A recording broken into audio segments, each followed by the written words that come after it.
obetiam Benešových dekrétov. Jaroslav Ježek, Eperješ. Alebo Prešov. Vítajte v príbehu rúží.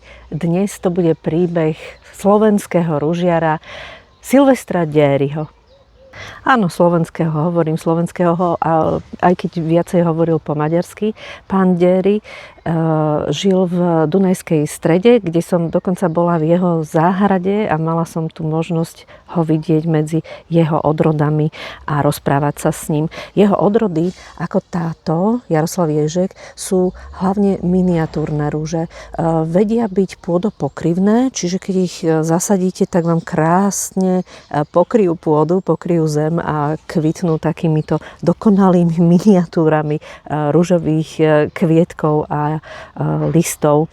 Ale môžete ich používať aj ako živý plod, ktorý je skutočne famózny a dýchberúci. Silvester Déry bol lodný kapitán, mnohé z jeho odrôd tým pádom nesú mená párnikov.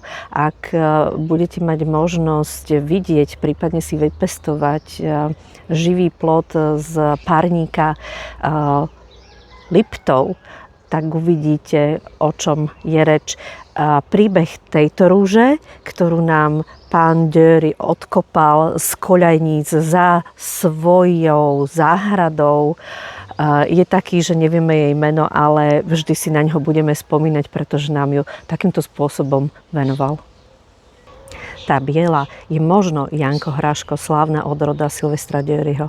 Táto je Rudolf Geschwind, pretože Silvester Déry bol veľkým obdivovateľom práce Rudolfa Geschwinda, ktorý šľachtil rúže v Krupine, ale aj práce Ralfa S. Moora, ktorý je slávny ružiar práve vďaka jeho miniatúrnym odrodám, na ktorého odkaz Silvester Déry nadviazal. My nadviažeme na príbeh rúží na budúce, opäť niekde v našej záhrade. Čaute.